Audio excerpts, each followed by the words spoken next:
छोटी बहू की बड़ी शादी। शांति अपने छोटी बेटी की शादी बड़े ही धूमधाम से करवाती है। उसकी शादी में कोई कमी नहीं रखती।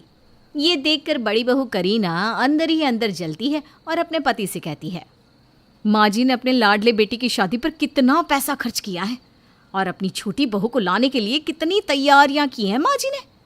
हमारी शादी पर तो रिसेप्शन भी नहीं रखा। फिर देवरानी की शादी के लिए रिसेप्शन क्यों? उन्होंने मुझे तो इतने गहने नहीं दिए, फिर देवरानी को इतने गहने क्यों? मेरे लिए तो तुम्हारे घर से कोई लहंगा नहीं आया और देवरानी जी का लहंगा देखा है, इधर से गया है 50,000 का, जो सिर्फ एक दिन पहनना होता है। अरे यार, तुम इतना भड़क क्यों रही हो?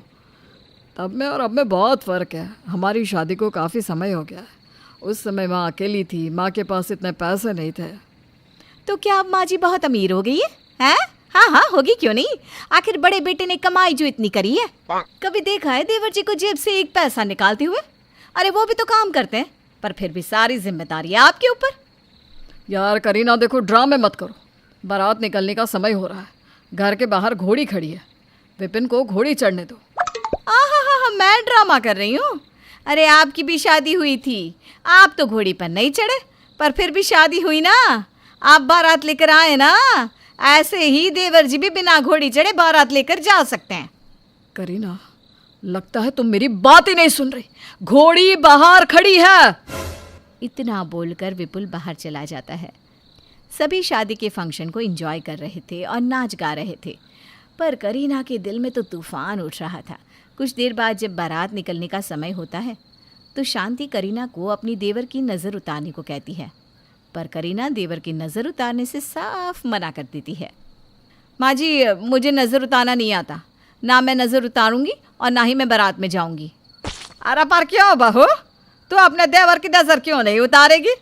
तेरा देवर तेरे लिए देवरानी लेने जा रहा है। बोला ना, मुझे नज़र उतारना नहीं आता। सब कुछ आपने ही किया है ना, तो अपने बेटे की नज़र भी खुद उतार लो। छोटी बहू की बड़ी शादी करवा रही हो, मैं इस शादी में शामिल नहीं होने वाली। करीना मुंह बनाकर घर में चली जाती है। करीना की ये बात सुनकर शांति को बहुत बुरा लगता है और वो खुद अपने बेटे की नज़र उतार कर बारातियों को शादी के लिए भेज देती है, पर करीना नहीं जाती।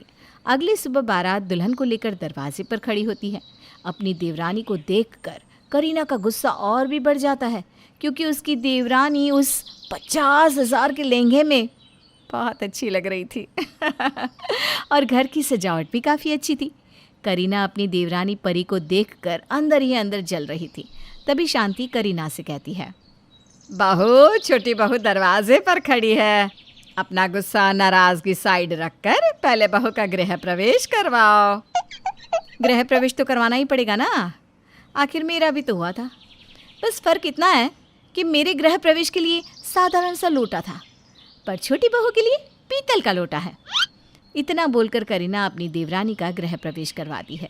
घर में नई दुल्हन के आने से सब खुश है सिवाय करीना के। इसी तरह से पूरा दिन बीत जाता है और अगले दिन रिसेप्शन होता है। रिसेप्शन में सभी रिश्तेदार आते हैं, पर करीना स्टेज पर नहीं आती। ये देखकर घर आए सभी मेहमान शांति से सवाल जवाब करने लगते हैं। शांति बहन, तुमने अपने सारे सपने अपने छोटे बेटे की शादी में पूरे कर लिए।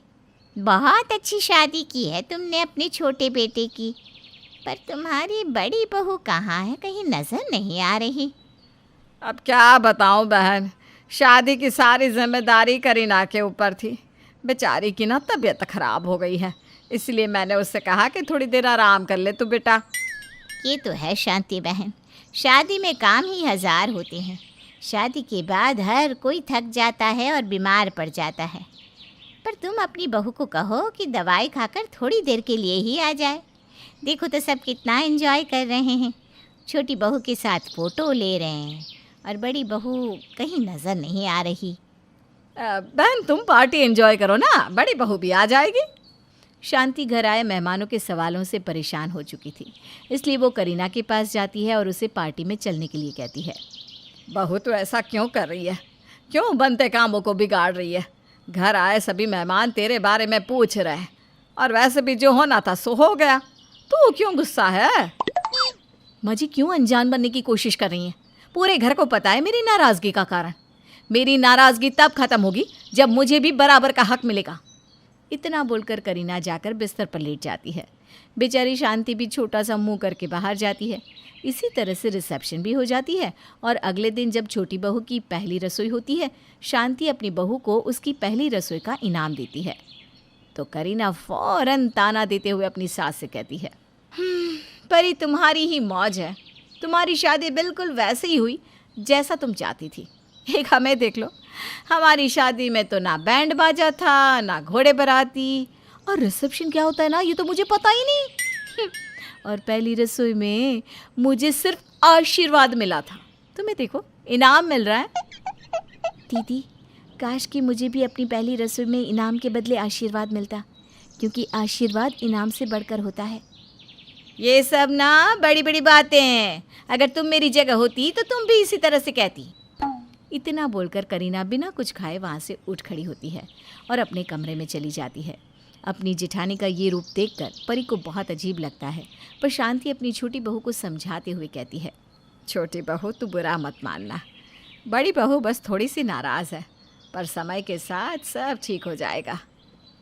माँ जी, मुझे नहीं लगता कि दीदी की नाराज़गी कभी ख़त्म होगी।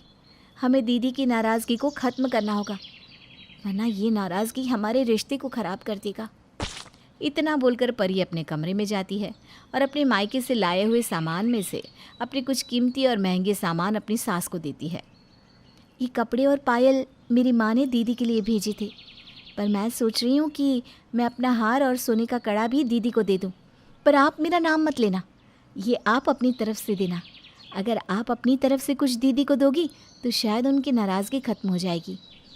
अभी तो वो इस बात को समझने को तैयार ही नहीं है कि उनके और हमारे समय में काफ़ी फ़र्क है। इसीलिए उनकी नाराज़गी ख़त्म करने के लिए आप वो सब कुछ दीदी को दो जो मुझे मिला। अगर ऐसी बात है बहू, तो मैं बड़ी बहू को अपनी तरफ से दूंगी। तू क्यों दे रही है? ये तेरा है, तेरे मायके वालों ने दिया है। अगर उसके मायके वालों ने कुछ नहीं दिया तो यह उसके मायके वालों की गलती है ना। शांति परी से उसका कोई सामान नहीं लेती सिवाय उस सामान के जो उसके मायके से करीना के लिए आया था। करीना की नाराज़गी और उसका गुस्सा ख़त्म करने के लिए शांति वो सब कुछ खरीदती है जो उसने अपनी छोटी बहू को दिया था। शाम को जब पूरा परिवार एक साथ बैठकर खाना खा रहा था तो शांति वो सब कुछ अपनी बड़ी बहू को देती है। बड़ी बहू, उस समय मेरी इतनी हैसियत नहीं थी कि मैं अपने बड़े बेटे की शादी में इतना खर्चा कर सकूं और अपनी बहू को इतनी धूमधाम से ला सकूं, और ना ही मुझे इस बात का अंदाज़ा था कि तू सिर्फ इस चीज़ के लिए सारे काम उल्टे कर रही है, क्योंकि मैंने छोटी बहू को वो सब दिया जो तुझे ना मिल सका। इसलिए शायद ये सब अगर तुझे अब मिल जाए तो तेरी नाराज़गी ख़त्म हो जाए और तू फिर से पहले की तरह बन जाए बेटा। करीना भले ही अपनी सास से नाराज़ थी, पर जब वो ये सब देखती है तो उसे अपनी गलती का एहसास होता है और उसे महसूस होता है कि उसने अपने गुस्से में कितने लोगों का दिल दुखाया है। नहीं माँ जी, मुझे ये सब नहीं चाहिए, मुझे माफ़ कर दीजिए। मैंने आपकी परिस्थितियों को नहीं समझा और बेवजह की नाराज़गी दिखाई। परी, तुमने बिल्कुल सही कहा था, बड़ों का आशीर्वाद इन तोहफ़ों के सामने कुछ नहीं। माँ जी, कहने को मैं बड़ी हूँ पर मुझसे समझदार तो परी है। मैंने परी की बातें सुन ली थी जब वो अपना सामान आपको दे रही थी मुझे देने के लिए। आप सब मुझे माफ़ कर दीजिए मेरे इस बचपने के लिए। करीना को अपनी गलती का एहसास होता है और वो सभी से अपनी इस गलती के लिए माफ़ी मांगती है, जिसके बाद एक बार फिर शांति के घर में शांति का माहौल बन जाता है और दोनों देवरानी जिठानी के बीच की सारी दूरियां और कड़वाहट भी ख़त्म हो जाती है।